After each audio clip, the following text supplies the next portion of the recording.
Abonnez-vous et cliquez aussi sur la petite cloche de notification pour ne rien rater de nos prochaines vidéos. N'oubliez pas de partager aussi la vidéo et de la liker. Afrique N24. Au Mali, sans connaître la composition de la délégation, bon, je l'ai dit que en réalité, on n'a même pas le choix. C'est-à-dire que lorsque les Africains qui nous soutiennent aujourd'hui demandent à venir pour mieux comprendre ce qui se passe au Mali, c'est même un devoir pour nous de vous accueillir à bras ouverts et le plus tôt possible. Et lorsque j'ai vu la composition de la délégation tout de suite, il y a beaucoup que je ne connais pas, mais il y a au moins un que je connais.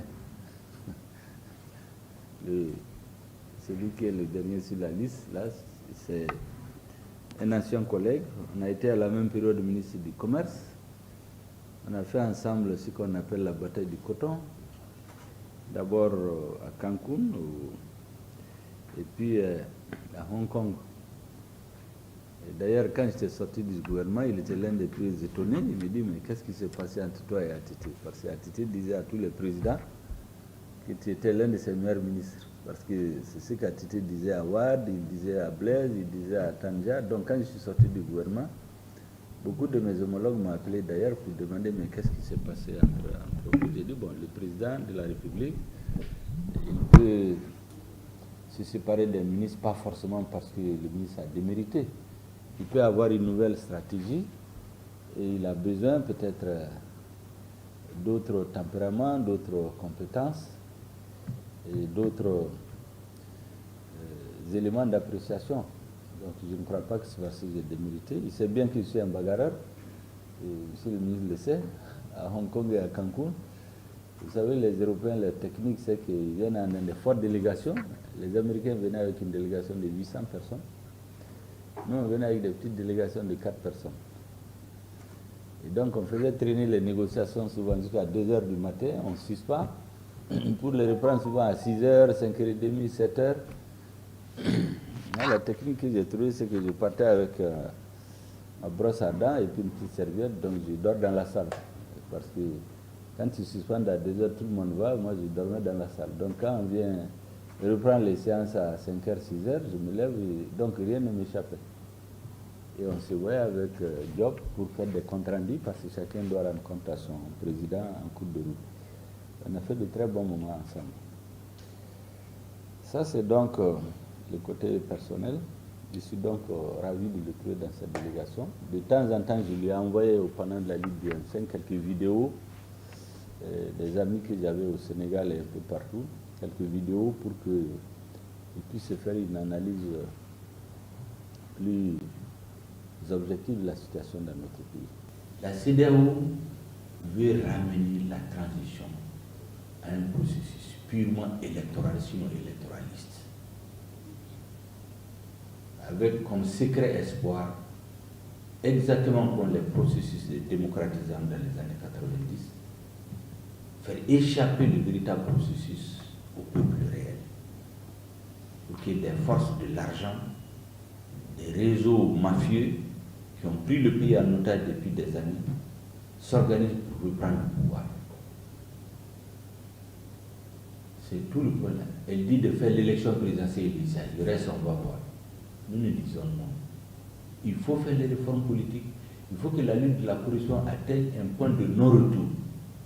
Il faut que l'organe unique indépendant des élections soit installé sur l'ensemble du territoire et qu'il fonctionne. Il faut que la sécurité soit rétablie au moins dans 80% du territoire, que les réfugiés viennent, que la paix revienne, que les gens puissent se faire recenser. On va en se voir des élections apaisées. La CEDEAO dit non. Faites les élections, ce travail sera fait par le futur gouvernement. Il dit c'est la même logique en 2013. Quand des gens murmuraient qu'il faut reporter, François Hollande est sorti, il dit je ne tolérerai pas de report. Il serait intraitable. Nous nous disons au chef de la CEDEAO, sortez de cette bulle, de ramener la démocratie uniquement à des élections. J'ai l'habitude de donner une image. J'ai dit, vous savez, l'élection, c'est comme le processus de délivrance d'un permis de conduire. Un élu, c'est comme un chauffeur à qui on a donné un permis. Il est censé conduire le peuple vers son bonheur. Le chauffeur est censé conduire ceux qui sont dans sa voiture à bon port. Mais s'il passe son temps à tomber dans le caniveau, à faire des accidents, à tuer des personnes, celui qui a donné le permis le retire. Dans le cas d'espèce, c'est le peuple. Donc, ramener tout aux élections ne résout pas. Le Mali n'a fait que des élections depuis 30 ans. 92, 97, 2002, 2016, 2007, 2013, 2018. Ça fait 7 élections. Avec au bout 3 coups d'État reconnus, près de 4 tentatives de coup d'État. Parce que même ce régime, il voulait le renverser en septembre, il y a des gens qui attendaient. On a la liste des membres de leur gouvernement qui devaient remplacer cette équipe-là. Et maintenant, ils sont dans la même logique. Deuxièmement, vous entendez l'Union européenne dire que les assises nationales n'ont pas été inclusives. C'est la première fois dans l'histoire du Mali. Vous avez au total 90 000 personnes qui ont pris la parole parce que tout est archivé depuis la base au sommet. Tous les partis dits grands, dont quelques dirigeants à Bamako ont eu la parole sur les médias internationaux pour dire qu'ils ne sont pas d'accord. Leur structure de base, les députés, les présidents de conseil, les maires, ont présidé eux-mêmes des séances. Et ils ont dit à leur directeur ici, direction, vous parlez à Bamako, mais chez moi, on ne peut pas faire d'élection. Il n'y a aucun des dirigeants de ce qu'on appelle les grands partis qui peut aller dans sa localité faire un meeting. Aucun d'entre eux. Mais dans les médias, on les donne un RFI, France 24, ils parlent. Mais ils ne peuvent pas aller chez eux. En 2020, on a trompé ce mail-là, le gouvernement lui a dit on va assurer sa sécurité. Il a fonctionné, on l'a enlevé, vous connaissez la suite. La situation s'est empirée. Donc on ne peut pas faire les élections. En réalité, ils demandent quelque chose qui n'est pas faisable, juste pour maintenir la pression, obtenir la chute du régime. Il n'y a pas autre chose. Tous les calculs là, c'est pour que le régime tombe. Pour que les difficultés économiques affectent la population et que le régime change de main. Les assises nationales, on a tout documenté. Tous les responsables des partis qui ont parlé, ils ont signé. Je suis président du conseil de cercle au titre du RFM, je suis député au titre. Ils ont signé, tout est archivé, c'est sur Internet. Donc cette histoire d'inclusivité, c'est un argutie. N'est-ce pas? Ensuite, quand nous nous opposons à la CEDEAO, on dit mais c'est vous qui avez demandé en 2018 dans votre rapport de ne plus faire d'élections sans les réformes. Pourquoi maintenant vous nous dites, malgré qu'il y a eu le coup d'État, de ne pas faire les réformes? Ils disent non, la CEDEAO a des principes. Une politique découplée de la réalité n'est pas une politique. Ce n'est pas une politique. Donc, pour terminer, en tout cas le résumé que nous faisons, et le peuple malien dans son entièreté, dans sa grande majorité, disons, est convaincu de toutes ces manœuvres, c'est pour faire tomber le régime et que ça serve de leçon. Maintenant, ce que vous devez faire, je pense, vous le savez déjà, mais quand vous posez la question, je pense que il faut sensibiliser les dirigeants pour ceux qui ont accès à eux. Parce qu'aujourd'hui, moi je vous disais qu'en 2002, près de 80 à 90% des importations du Mali, ça venait du port d'Abidjan.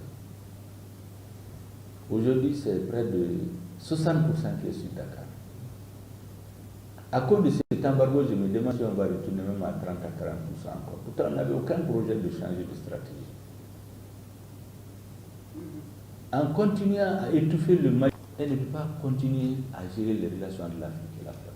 Nous, les Maliens, on est trop liés à la France.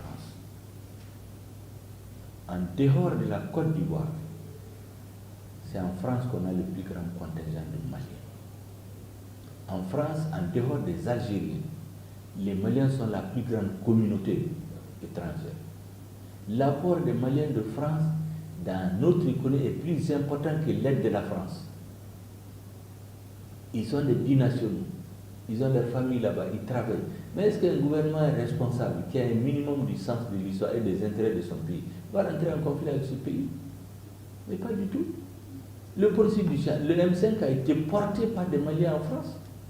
Parce que la diaspora a beaucoup pesé dans la lutte pour le changement. Ça, il faut que vous l'expliquiez à ceux qui vous écoutent. Il faut expliquer à vos dirigeants.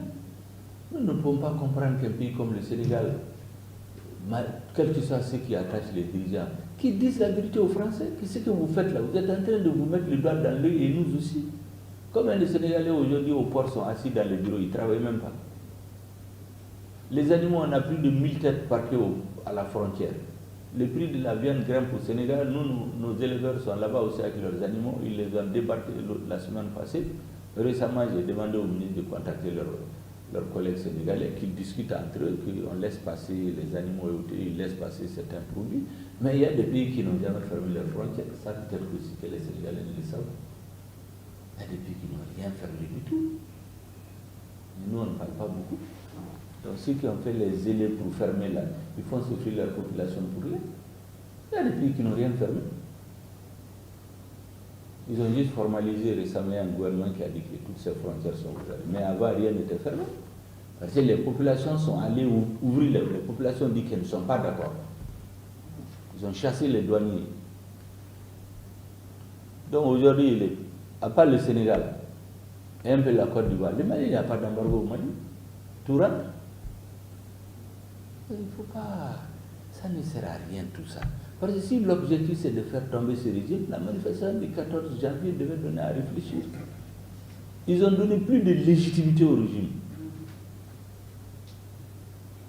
Donc ça, c'est des éléments de réflexion. Nous pensons que le Sénégal ayant pris la tête de l'Union africaine, parce qu'on va, on va au-delà des personnes et des partis, parce qu'il y a l'État sénégalais, il y a l'État malien. Aujourd'hui, que le Sénégal intervienne pour trouver une solution rapide en tant que président de l'Union africaine, parce que quand la CEDEAO s'est fait utiliser, je ne vais pas dire manipuler, en tout cas, on a dit ce qu'on pense de ça. Quand le président de la Commission de l'Union africaine est venu ici, il a tout compris. Il dit que lui, il a compris. Maintenant, ce que nous avons fait, on a institué une commission politique de haut niveau, pilotée par notre ministre des Affaires étrangères et un certain nombre de pays. Bon, comme le Sénégal à la tête de la CEDEAO, de l'Union africaine, il y a le Sénégal, je crois la Sierra Leone, le Togo, un certain nombre de pays. Et puis il y a une commission technique. La première est pilotée par notre ministre des Affaires étrangères, la deuxième par notre ministre de l'Intérieur. Ça, c'est pour discuter point par point sur les réformes nécessaires pour la transition. Mais la seule chose qu'on ne négociera pas, c'est de nous dire de faire la transition sans faire les réformes, sans libérer notre pays, n'est-ce pas? Sans faire arriver la lutte contre la corruption à un point de non-retour. Aujourd'hui, on a recouvert des dizaines de milliards, ce n'est pas des milliards, des dizaines de milliards dans le cadre de la lutte contre la corruption. Les gens viennent eux-mêmes dire qu'on les a mis dans cette affaire-là, eux, ils préfèrent venir pour avoir des circonstances atténuantes. En donnant des noms, il y en a qui ont fait à l'extérieur, ils font des vidéos qu'ils envoient ici. Il y a des gens qui ont acheté des quartiers entiers dans les pays de la CEDEAO dont je ne vais pas donner les noms. Tout l'argent qui a été détourné de l'armée, les pays dans lesquels ça a été investi, on les connaît. On connaît des quartiers entiers qui ont été achetés par ces gens. En Occident et dans certains pays de la CEDEAO. Et les chefs d'État sont au courant. Bon. Ce sont des gens comme ça, ils font une liste, ils veulent les ramener au pouvoir. À la faveur, ils vont venir déverser 100 milliards pour acheter les démunis, ainsi de suite, pour dire qu'ils ont fait des élections démocratiques. On veut refaire les listes électorales, faire des élections biométriques, que tu sois à Kidal ou Gao, une fois que tu votes là, dans le système électoral, tu ne peux plus voter. Qu'on recense les gens, que les élections soient claires. En Europe de l'Est, quand ils ont renversé les régimes socialistes, mais c'est parce que les élections étaient démocratiques, il y a eu des alternances une ou deux fois. Mais en Afrique, là, depuis les démocratisations, il n'y a jamais, au Mali, les élections les moins contestées, celles de 1992. Après ça, toutes les autres élections ont été truquées. C'est-à-dire, plus on avance dans le processus démocratique, au lieu que la qualité du processus électoral s'améliore pour renforcer la légitimité des institutions, ça tombe. C'est l'argent, les manipulations, qui désigne les dirigeants. Et de plus en plus, la population ne vote même pas. Nous, on a 20 millions d'habitants. Vous avez un président élu avec 1,7 million de personnes. C'est pour cela que dès qu'il y a le moindre mouvement social, il laisse tomber, il panique. Parce que le système institutionnel ne peut pas réguler. Il se réfugie chez les marabouts, les griots. Il dit, bon, c'est la société civile. Les gens commencent à intervenir. Parce que les leviers constitutionnels, institutionnels ne peuvent plus gérer. Moi, je suis un militaire. Il faut que vous vous mettez dans la tête. Le centre de gravité de notre pouvoir, c'est le peuple. Il ne faut pas croire que c'est avec l'arme qu'on maintient le peuple. Nous sommes des militaires. Le jour où le peuple n'est pas avec nous, on va laisser. Vous, votre rôle, c'est de travailler pour que le peuple se reconnaisse dans ce que nous faisons. Tous les conseils de ministres disent ça. Il dit deuxièmement, la lutte contre la corruption, elle doit être exemple. Gouvernée par l'exemple. Il ne faut pas que des ministres soient accusés de corruption pendant la transition. Parce que tout le monde nous regarde. Il ne faut pas que le peuple soit déçu. Et dans ce processus-là, dans notre langue, on a c'est-à-dire qu'il ne faut pas tomber sur quelqu'un simplement parce qu'il n'est pas avec toi. Toutes les personnes qui sont inquiétées, il faut que ça soit sur la base des faits. Ça, c'est la vision du président. Qu'il nous dit tout le temps. Donc, quand les gens disent putschistes, l'autre, il y a un journaliste qui a dit, il dit les deux personnalités les plus célèbres de l'histoire de France, c'est Napoléon et De Gaulle, ce n'est pas des putschistes.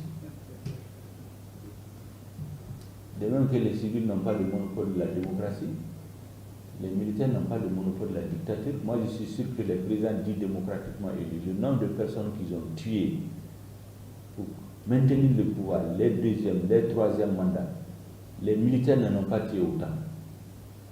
Autant on dit que c'est la démocratie, autant la vie de ces gens qu'on tue dans les quartiers populaires, c'est des citoyens aussi. Leur vie n'est pas moins chère que les intellectuels qui perdent la vie dans la lutte politique.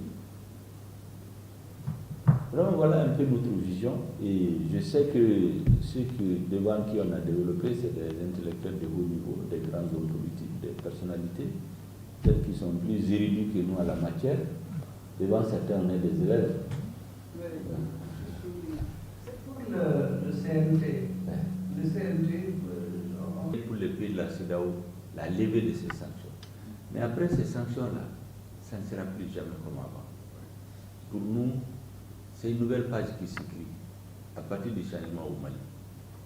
À force de nous pousser, de nous défendre, je pense que ça a amené l'énergie, comme on dit, l'énergie du désespoir qu'on a sorti finalement a fini par jeter sur tous les Africains. Et aujourd'hui, on est conscient qu'en réalité, on a une responsabilité. Ce n'est pas de la grandiloquence. On est conscient qu'aujourd'hui, l'espoir de beaucoup d'Africains, et tous les gens regardent le Mali. Si le Mali s'en sort, il y a beaucoup de choses qui ne seront plus comme avant. Il y a des débats qui vont s'imposer à partir du Mali. Oui, c'est ça que je voulais vous dire. On n'a rien exclu. Si on a imaginé des hypothèses où ils vont même venir attaquer notre pays. Likez la vidéo si ce n'est pas déjà fait. Laissez aussi votre point de vue en commentaire.